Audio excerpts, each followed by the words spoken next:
Bismillahirrahmanirrahim. Assalamualaikum warahmatullahi wabarakatuh. Pada kesempatan hari ini saya akan menyampaikan mengenai tata cara penggunaan portal asisten laboratorium.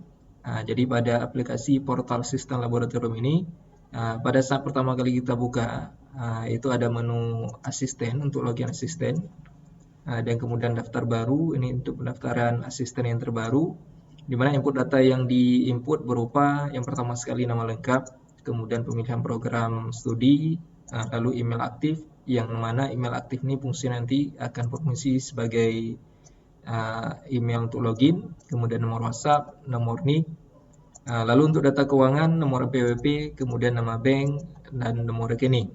Dan selanjutnya dokumen lampiran berupa upload KTP dan upload foto buku rekening. Dan satu lagi ada menu laporan admin. Jadi menu admin ini khusus untuk admin ataupun laporan prodi, untuk yang mana fungsinya untuk verifikasi para asisten-asisten yang sudah mendaftar. Jadi kita langsung saja, ini misalkan saya login.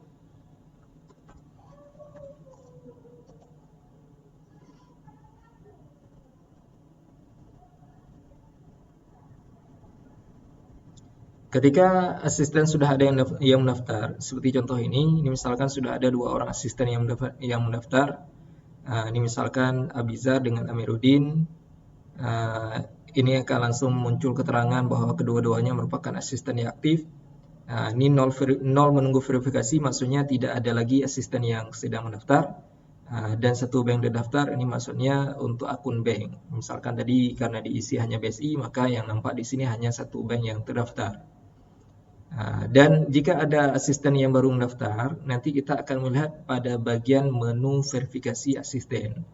Nah, di sini nanti akan muncul tombol untuk memverifikasikan. Jika sudah kita selesai verifikasi, maka akan muncul di sini tulisannya selesai.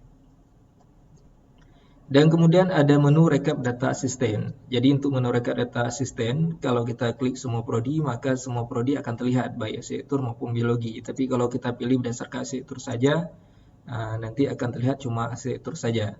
Dan data ini nanti kita bisa ekspor ke Excel yang akan dipakai untuk penggunaan amparahan ataupun pembuatan SK asisten laboratorium. Sementara untuk settingan global, ini kita bisa memilih misalkan semester ganjil ataupun genap, kemudian tahun ajarannya misalkan 2026. Kemudian untuk informasi institusi, misalkan ini kita mengisi data kementerian apa, kemudian nama universitas dan nama fakultas, dan upload logo untuk kampus.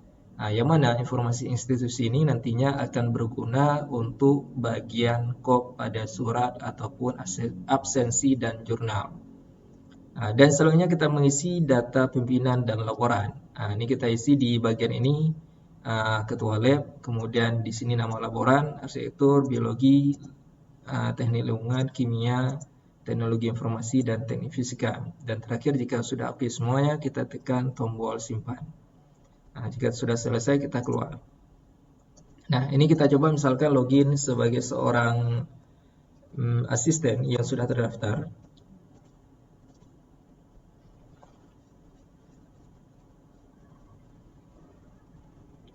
Nah, pada bagian menu asisten, pada bagian dashboardnya nanti akan terlihat kelas-kelas yang ia asistensikan. Jadi misalkan ini asisten dari prodi biologi, ini jangan lupa klik prodi biologi. Dan kalau misalkan mau menambah kelas, dia misalkan ada beberapa kelas yang diasistensikan, kita bisa klik dari menu tambah kelas.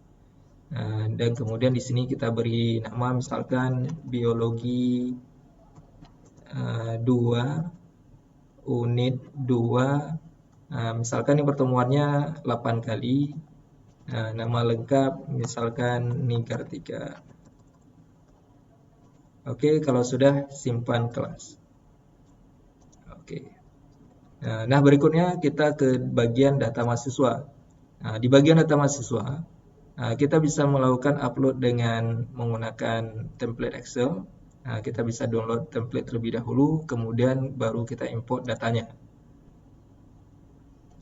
Ataupun mau tambah manual juga bisa. Ini misalkan saya tambah sebagai contoh saja nih. Ini nama tambah. Oke.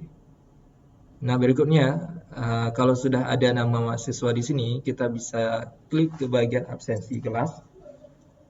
Di sini karena kita ada beberapa kelas tadi, nah, ini misalkan kelas biologi 2, ini ekologi 1, kalau kita ambil 16 kali pertemuan, nanti jangan lupa di absen, diklik-klik aja seperti ini, sampai selesai 16 kali pertemuan. Ini kalau misalkan 8 kali pertemuan. Nah, nantinya kalau misalkan kita sudah selesai bagian absensi, kita harus mengisi juga jurnal kegiatan mengajar asisten. Jadi untuk di sini misalkan ini pertemuan 1, kita tulis deskripsinya, misalkan perkenalan lab, status kegiatan misalkan tuntas.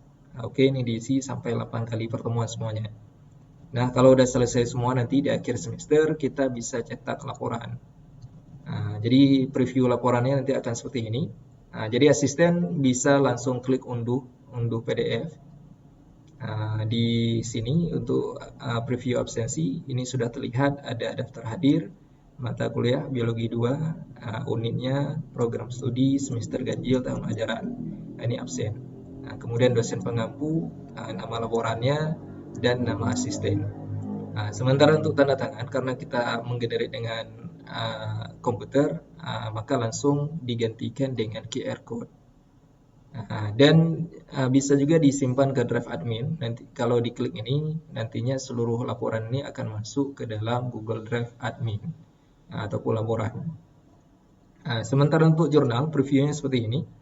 Jadi kalau sudah selesai diisi semuanya, sampai 8 kali pertemuan, maka tampilannya nanti akan seperti ini. Untuk tanda tangannya pun juga sudah menggunakan QR code. Yang terakhir, surat keterangan untuk asisten. Jadi untuk surat keterangan asisten, yang menandatanganinya adalah ketua lab. Maka di sini akan langsung otomatis sesuai dengan data yang diisi oleh laboran pada panel admin tadi. Dan di sini adalah nama lengkap asistennya, dan ini adalah nomor NIM. Kita tidak menggunakan NIM karena bisa jadi nanti yang menjadi asisten adalah alumni, sehingga kita tidak menggunakan NIM lagi. Nah, di sini surat keterangannya, dan untuk tanda tangannya pun sudah memakai QR code. Jadi untuk asisten mereka bisa langsung mengunduh juga dari panel dashboard masing-masing. Jadi demikian untuk aplikasi portal Asisten Lab.